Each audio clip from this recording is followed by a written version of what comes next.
You're welcome back to the news at 10, coming to you live from Abuja. Now to the judiciary. The Supreme Court has adjourned indefinitely hearing in the appeal filed by the Senate President, Dr. Bukola Saraki, challenging the decision of the Court of Appeal for alleged false assets declaration. The Apex Court put off Senator Saraki's appeal and that of the federal government indefinitely to enable both parties file and exchange processes relating to their legal tussle.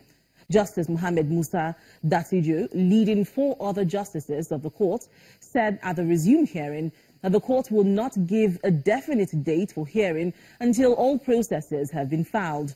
Senator Saraki and the government are contesting the decision of the appellate court, which nullified 15 out of the 18-count charges filed against him for being baseless and frivolous, but asked Senator Saraki to open his defense on the remaining 3 charges.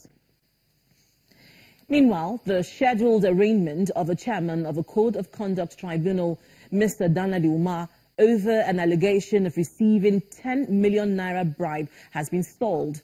Mr. Umar was to be docked before the Chief Judge of the FCT High Court, Justice Ishak Bello, but court authorities say the matter has been transferred to the FCT High Court, Jabi.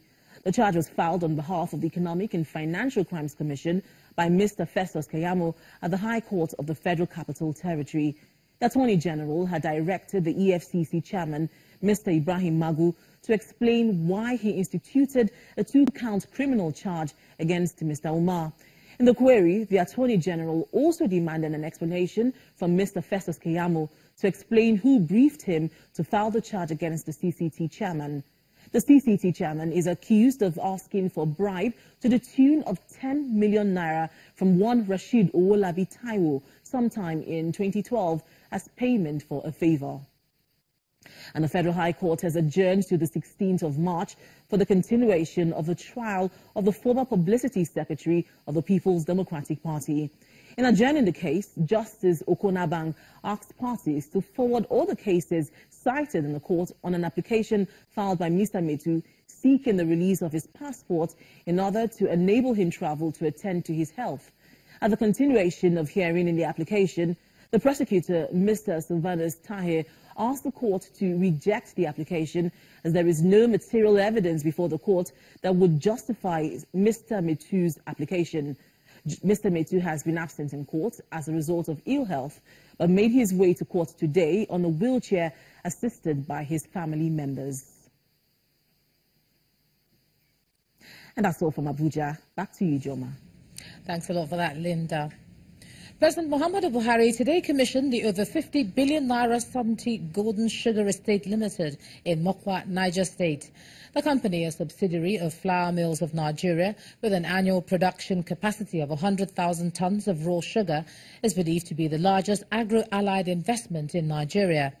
At the inauguration, President Buhari noted that his administration's vision of attaining self-sufficiency in sugar production is well within sight.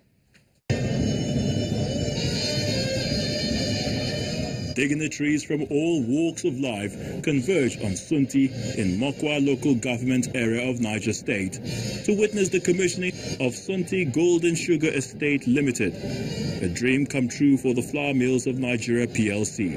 Grand Commander of the Federal Republic of Nigeria. President Muhammadu Buhari is confident that the project will play a big role in his administration's efforts towards achieving self-sufficiency in sugar production. The estate will engage up to 10,000 people directly, including a network of 3,000 small-scale outgrowers of sugarcane. This, to my mind, is central to our administration's determination to have an inclusive economy. The Niger State government, on its part, is optimistic that the Sonti Golden Sugar Estate Limited will indeed add more value to the lives of the people. The Sonti Sugar Project will create the much-needed jobs for about 40,000 people, in addition to over 10,000 outgrowers of sugarcane.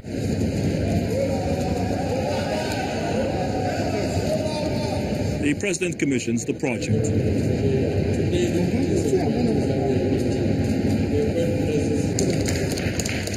The chairman, Flour Mills of Nigeria PLC, Mr. John Kumantaros, says at peak production, the sugar estate will provide direct employment for about 10,000 people yearly. We're cultivating 10,000 hectares of land, which will produce 100,000 tons of sugar annually. We'll employ 10,000 people on the farm and in the factory and give jobs to 50,000 people in Niger State and its surroundings. Dignitaries at the event, including the Minister for Trade, Commerce and Investment, Mr. Okechukwu Enelama, as well as the Governor of the Central Bank of Nigeria, Mr. Godwin Emefiele, commend Flour Mills of Nigeria for this achievement. Ultimately, what we want to do is to be self-sufficient in sugar production locally. But the journey of 1,000 miles starts with a step. So this is an important step in that journey. We'll be able to assist us in ensuring that foreign exchange that we have is deployed to other more important sectors, since we would have been able to begin a process of producing our sugar locally. Enclosed within a 35-kilometer dike, the production facility area of Sunti Golden Sugar Estate Limited is 15,100 hectares, with a cane area that features a maximum output of 10,000 hectares. The dike provides flood protection from the River Niger, while the estate features the state-of-the-art irrigation system that will ensure efficient cultivation of sugarcane. 63 primary healthcare centers in Anambra are receiving ambulances for paramedic services across the state. Governor Willie Obiano, who was in Awka local government area of the state, said the ambulances should be used properly, even as medical equipment was handed over as well. The Anambra State Commissioner for Health indicated that the gesture would go a long way towards improving primary healthcare delivery in Anambra State. If this emergency happens in Anambra State, no cause for alarm. Enter the motorized tricycle ambulances to save the day.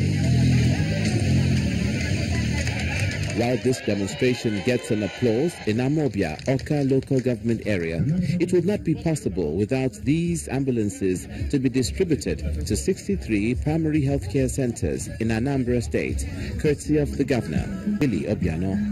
His arrival to inaugurate the first phase of the distribution of the ambulances, equipment and material for the primary healthcare system. Officials of the sector disclosed the gains of the gesture.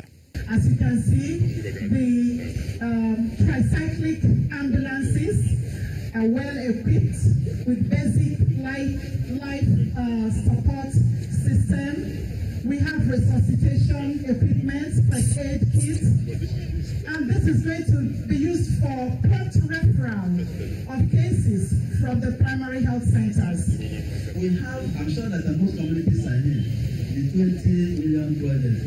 About 25 communities build health centers.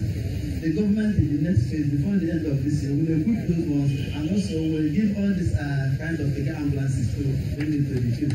The governor appeals that the ambulances be put to proper use and maintained. We wanted to use this tricycle very well for the purpose it is meant, and not to be abused.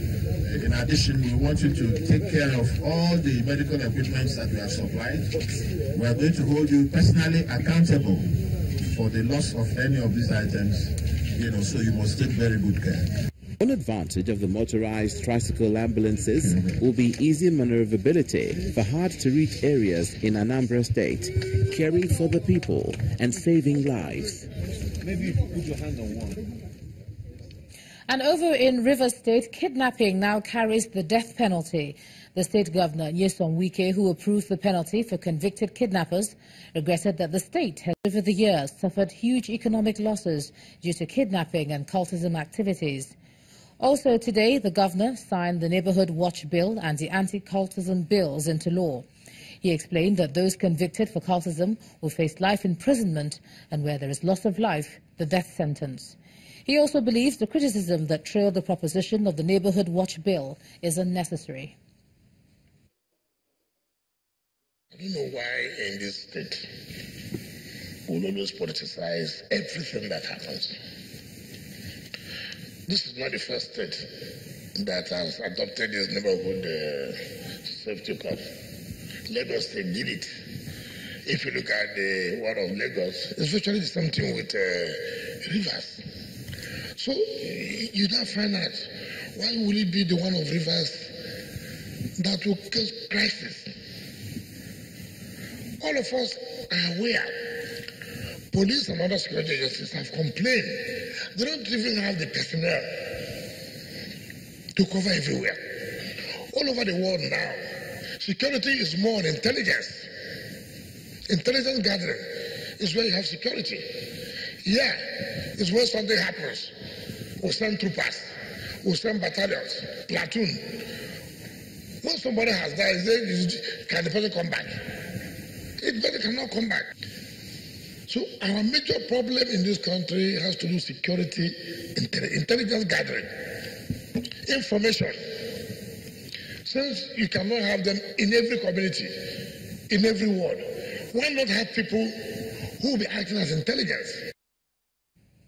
Let's take a look at some business news now. Here's Anne Wilder. You first. First Bank.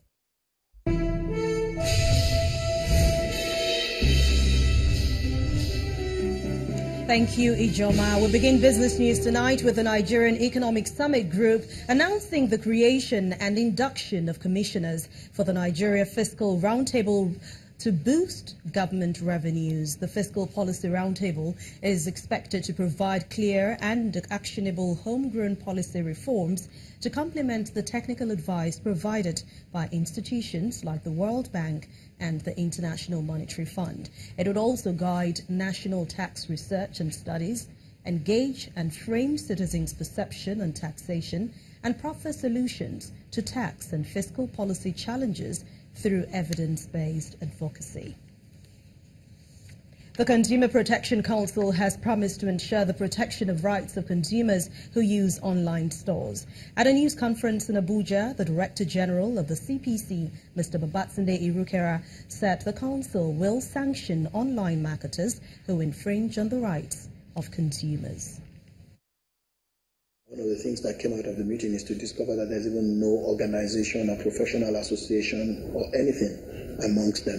And so this meeting was the first time that they were able to sit with a regulator and look at how the space should be regulated. More importantly is the fact that the principles that we were able to mutually adopt, I think that in itself constitutes a charter. Even without anything else, adopting those principles and then committing to those principles in itself is an ethical code for how they will do their business. But beyond that, those principles actually form the foundation of the regulatory environment that we're going to, and we're hopeful that we'll get to that regulatory environment very soon. All the regular problems that consumers face, the failed return policy, delayed delivery or sometimes no delivery, cancellation of their orders, substitution of what they ordered, potentially what was advertised is different from what they received, and then all the other problems that we have in the market about whether people are getting counterfeit or original products. All of those things happen in the online marketing space also. The Securities and Exchange Commission has announced plans to hold its first Capital Market Committee meeting for the year. It will happen right here in Lagos on April the 19th. The meeting will also be the first gathering under the leadership of the Acting Director General of the Commission, Mr. Abdul Zubair. Those expected at that meeting are the Chief Executive Officers of all registered capital market firms and trade groups, all registered trading platforms and exchanges, representatives of government agencies and other relevant stakeholders. The Capital Market Committee was established to improve activities and regulation in the sector. And let's see how the market fared today. Investors at the local equities market extended profit taking for the third day, pushing down the market's total value far below the 15,000 trillion mark. Tosin Adesina has the details. Thank you for joining us on the Stock Market Report. Nigeria's stock market nosedived by over 1.5% at the close of Thursday's trading session following heavy profit-taking in big-cap stocks in the banking, industrial goods and the oil and gas sector. The third consecutive decline this week, which removed 234 billion naira from the market, comes amid impressive earnings released by two Tier 1 lenders, Zenith and GT Bank. For the third time this week, Japan falls in the top 3 position out of 39 decliners, which were led by Fidelity Bank. while Nigeria Police Microfinance Bank recorded the highest price increase among 15 gainers. Meanwhile, Zenith Bank, FBN Holdings, and Regency Alliance Insurance attracted the highest turnover from a total of 404.25 million shares traded today. And that's the stock market report. I am Tosin Additional. Thank you, Tosin. It's a broadly mixed close for today's major world stock markets as investors digest the latest earnings and data, but remain very cautious of a retaliation from countries following tariffs imposed by the U.S. Let's see the numbers for today.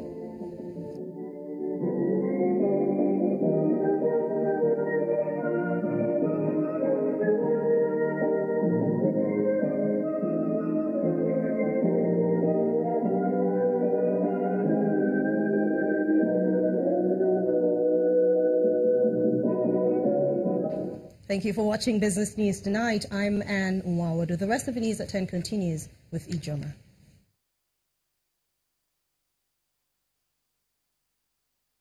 You first. First Bank. When the news at 10 returns, with the 2018 outbreak of Lassa fever, the worst so far, our big story tonight looks at the new measures put in place by the National Center for Disease Control to stem the spread. To join.